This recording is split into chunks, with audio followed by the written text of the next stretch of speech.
Temos páginas heróicas imortais. Acabou-se a brincadeira. Cruzeiro querido.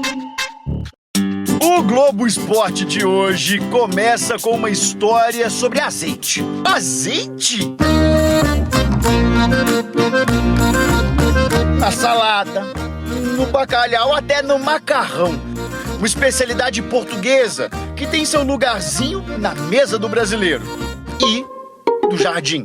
Cara, eu vou contar essa história dando crédito ao presidente, dono do Cruzeiro, Pedro Lourenço, que me autorizou a tornar essa história pública. É impagável essa história. Leonardo Jardim, técnico do Cruzeiro. E também especialista em azeite. O que trouxe o Leonardo Jardim ao futebol brasileiro? Você acha que foi o salário que fez ele vir para o Brasil, Jéssica? Ah, isso conta. Para trazer de fora conta. Não, mas não foi o azeite. O azeite? O azeite. O azeite? No Seleção Sport TV, o André Rizek contou essa história. A família dele montou uma vinícola em Portugal, que hoje é administrada pela esposa dele. E aí o Leonardo Jardim pesquisou, quem é esse cara que tá me ligando? Pedro Lourenço? Não, ele é dono de uma rede de supermercados em BH. Então ele falou assim, olha, eu quero, é legal ir pro Brasil, mas eu faço uma condição para ir pro Brasil. Você tem que colocar aí no país de vocês o azeite e o vinho que a minha família produz. Você tem que vender no seu supermercado. Ele falou, tá fechado. E foi assim que foi contratado o Leonardo Jardim. Ah, agora as coisas começam a fazer mais sentido. O Leonardo Jardim, concentradíssimo no supermercado, olhando as prateleiras. Tava querendo era saber onde iriam ficar os azeites da família Jardim. Temos que ir ao supermercado do patrão, não é? Alô, muito boa tarde, muito legal a história do azeite, mas o que a torcida do Cruzeiro quer saber é se esse time do Leonardo Jardim vai estar bem azeitado para o amistoso de amanhã contra o Bragantino. Vem que o GE já começou com azeite, cheio de gols. E o que o Leonardo Jardim, Hugão, tá falando sobre o Cruzeiro na Sul-Americana? Sei que no papel o Cruzeiro é a melhor equipa do grupo, mas com certeza a minha experiência diz-me que temos que provar isso dentro de campo. Sabemos que equipas argentinas são sempre muito agressivas, principalmente quando jogam em casa, equipas com uma intensidade muito forte. Nós temos que perceber que vamos fazer um jogo desse género e estar preparados. Sabemos que o Palestino é o primeiro classificado do Campeonato do Chile e que se é o primeiro, normalmente é uma equipa que está habituada a ganhar. Também temos de ter atenção.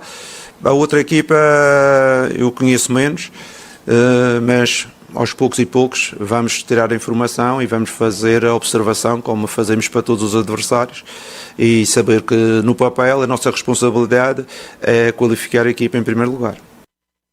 Entendendo a logística desse grupo, a gente tem o Palestino, que é um time do Chile, a gente tem o União Santa Fé, que é o time argentino, o qual o Jardim fala sobre esse espírito aguerrido, né? E nós temos o Mushuki. Muito obrigado, senhores. Não vai ser o ano inteiro. Eu vou de Hakuna Matata, que não vai ter jeito mesmo. Não vou conseguir falar. Como é que é? Mushuki. Perfeito, obrigado. A gente tem Chile, a gente tem Equador e a gente tem Argentina. Além dessas dificuldades que o Jardim colocou, porque no papel realmente a equipe do Cruzeiro é uma equipe fortíssima, mas tem que se provar isso em campo. Ele vai experimentar um calendário e um trajeto tenebroso aqui na América do Sul. Que quando ele jogava lá na França, a França é do tamanho de um estado que tem dentro do Brasil. Quando você vai para uma competição continental, as viagens não são tão cansativas e não são tão longas assim. A não ser que você vai enfrentar um time, por exemplo, mais lá para o sul da Europa, por exemplo. Você tem que ir para a Turquia, por exemplo, que é mais Ásia. Tem a Turquia da parte da Ásia, a Turquia da parte europeia, que aí demanda uma logística maior. E aqui vai ter um determinado momento em que ele vai estar enfrentando um time lá no Equador, e mesmo assim não é em Quito, é no interior do Equador, para depois descer para o Rio Grande do Sul para enfrentar o Internacional. Né? É uma logística complicadíssima para você, inclusive, conseguir recuperar esses jogadores a tempo para isso. Por isso ele fala sobre você ter essa rotatividade do elenco e usar outros jogadores também, e não se especificar apenas com 11 jogadores titulares. Evidentemente que ele vai chegar num grupo em que ele entende ser o grupo mais qualificado para atuar sempre, mas sempre vai ter uma peça ou outra rodando ali em certas posições. Talvez essa seja a grande dificuldade entre você fazer esse trajeto. Além também do calendário apertado de incluir uma Copa do Brasil no meio disso tudo. Ô, Gão, daqui a pouquinho nós vamos falar, coloca aí só esses arquivos, nós vamos analisar a defesa celeste. Ah, que bom. Defesa vazada. Daqui a pouco vai ter uma matéria sobre isso, Gão. Mas se você já quiser ir discorrendo um pouquinho para dar um gostinho no pessoal do que a gente vai analisar logo mais? Nossa, o Fael nem tão provocativo. Ele vai falar só que eu avisei que foi terrível durante um bom tempo. Porque o Fael falava comigo assim, quando o Mano Menezes sair do Cruzeiro, você vai ficar bravo demais. Porque o Mano Menezes, a primeira iniciativa do Mano Menezes, e não quer dizer que eu gostava daquele futebol, era primeiro ter uma defesa sólida, consolidada. E há muito tempo, talvez com o Pesolano, eu vi uma defesa do Cruzeiro um tanto quanto mais sólida. Quando enfrentou outras equipes mais qualificadas, é que teve mais dificuldade, mas ele conseguiu estruturar bem aquela equipe do Cruzeiro, mesmo muitas vezes atuando com 3 zagueiros. E ele, ainda assim ele tinha um time ofensivo, ele conseguiu equilibrar dessa forma. Mas eu percebo que a equipe do Cruzeiro falta um pouco dessa capacidade defensiva. Esse sistema defensivo mais sólido. A gente reclama muito do sistema ofensivo, o Cruzeiro não chutava gol. Acho que com o Leonardo Jardim vai ser diferente, mas é necessário dar uma olhadinha lá atrás, meu amigo, porque essa defesa preocupa demais da conta. Eu avisei, hein? Eu sei. Eu sei. O Mano ano passado, para livrar o Fluminense do rebaixamento, ele conserta a primeira defesa, fica alguns jogos sem sofrer gols, e aqui no Atlético também, o Cuca conserta primeiro uma das defesas mais vazadas do país e acabou dando frutos isso aí. O Gão nem meu time não, dando pitaco aí por alto, mas na escalação que eu vi no treino com Caio Jorge, Dudu, Gabriel e Matheus, é pouca gente para marcar. Não marca nem prova fechada, né? Verdade, é nem exame. Vamos ver o que o Leonardo Jardim nos reserva aí, vamos... Você vai ter que aprender, meu filho. Não, Bel. Pelo menos o Leonardo Jardim vai ter que aprender a dirigir a defesa celeste.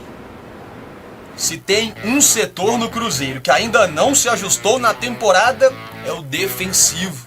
Só no Campeonato Mineiro foram 11 gols sofridos em 10 jogos. Missão pro português Leonardo Jardim nessa pausa, hein? Ele já tá de olho nisso também. Para mim, defender bem é defender com 11 jogadores. Guarda-redes e mais 10. E defender com 11 jogadores não quer dizer que sejam 11 jogadores de marcação, não é? É jogadores que tenham uma função dentro de campo, sejam, em termos da sua função, sejam efetivos e que permita que a equipa esteja em equilíbrio constante quando tem a bola e quando não tem a bola. Então todo mundo precisa ficar atento, do ataque à defesa. Até porque nesses últimos jogos treino ainda foram muitos gols sofridos. 4 testes e a equipe foi vazada 5 vezes. Contra o Botafogo foram 3. E no duelo contra o Pouso Alegre, outros 2. Nesse período para avaliações, o Cruzeiro só não sofreu gol contra o Sub-20 e diante do Boston City de Manhuaçu. O próximo teste é contra o Bragantino. Amanhã, em Bragança Paulista. O último antes da estreia no Brasileiro. O último para a defesa mostrar evolução para o treinador. Por exemplo, não podemos ter 3 jogadores atrás da linha da bola constantemente e o adversário estar a atacar 10 contra 7. Isso é que não podemos ter, mas jogadores ofensivos. Claro que toda a gente gosta de ter jogadores ofensivos. Se eu conseguir colocar na frente 3, 4 jogadores ofensivos, fico feliz. Eles têm que dar-me esse equilíbrio que a equipa pretende para não estarmos 7 a defender e o adversário está sempre em superioridade. Essa última fala dele me chamou muita atenção sobre jogadores que ficam atrás da linha da bola e é necessário para você fazer esse sistema defensivo começar a funcionar com equilíbrio com o ataque. E aí, meu querido, a gente estava tendo uma resenha em off aqui, onde, no intervalo, o Fael estava falando sobre a escalação do time do Cruzeiro, que ele viu nesses jogos treino, e ele falou, mano, quem vai marcar? E aí eu voltei lá em 2013 e 2014, onde o time do Cruzeiro, a base era basicamente essa. Você tinha o Ricardo Goulart, você tinha o Everton Ribeiro, você tinha o William do Bigode ou o Dagoberto, e numa situação você teve o Borges e na outra situação você teve o Marcelo Moreno. Esses jogadores, eles podiam até dar um suporte ali para você poder dar uma recuada, ou de repente você dar um apoio ali para de repente um avanço de um lateral, alguma coisa assim. Marcar mesmo, eles não marcavam. Era um outro sistema defensivo? Era, com 4-2-3-1. Mas quando você assustava, o Mike estava sempre dando profundidade, o Egídio nem sempre, mas você tinha ali 2 volantes que sempre brigavam por essa segunda bola. Ou seja, é encontrar um equilíbrio onde você possa ter um sistema ofensivo muito forte e ao mesmo tempo trabalhar com os jogadores atrás da linha da bola, de modo que você não sofra na mão dos adversários. Enfrentaremos equipes tão qualificadas quanto o Cruzeiro, mas é necessário que o Cruzeiro entenda que esse sistema defensivo ele tem que funcionar como não tem funcionado nos últimos anos. O Cruzeiro estreou um podcast, né? O CruzeiroCast, muito legal. uma estrutura aí bacana da TV Cruzeiro, e o primeiro convidado foi o Pedro Lourenço, o Pedrinho, dono da SAF do Cruzeiro, e ele falando abertamente sobre assuntos bem legais, sobre os bastidores aí da compra, quando ele comprou do Ronaldo, o que motivou o Ronaldo a vender. Ele também falou de promessa de jogador, conversando com ele sobre ganhar um título ainda neste 2025, que por tudo que ele faz e proporciona, que ele merece. Também comentou sobre a ideia de, quando o Cruzeiro ganhar um título importante, de liberar carreta de cerveja de graça para todo mundo, que quer ver todo mundo bem chapado. E ele revelou uma outra coisa interessante. Segundo o Pedrinho, o Leonardo Jardim pediu a diretoria para abrir a Toca 2, a torcida, e o Cruzeiro vai organizar essas medidas aí muito em breve, para que sócios torcedores possam acompanhar um treinamento que seja na Toca da Raposa 2. Uma entrevista bem legal, tá na TV Cruzeiro, para quem não acompanhou. Ontem a gente trouxe uma informação que é a seguinte sobre Lucas Romero, e as conversas ainda não iniciaram para uma renovação de contrato, e há um desejo do atleta continuar aqui no Cruzeiro, muito identificado com o Cruzeiro, né?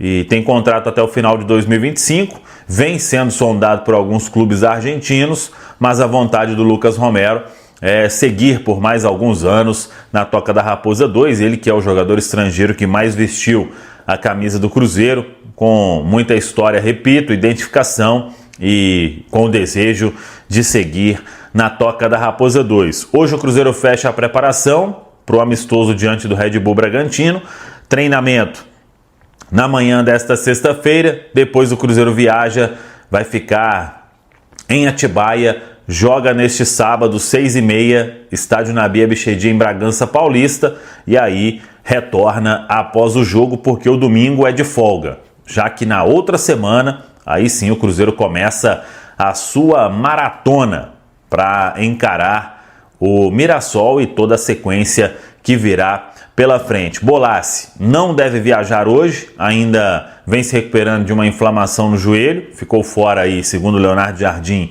para que o problema não se intensificasse, deve retornar aos treinos na próxima semana. Vamos aguardar qual será a ideia de Leonardo Jardim, se ele mescla o time diante do Red Bull Bragantino ou se já vai de início com o que ele pensa de ser o time titular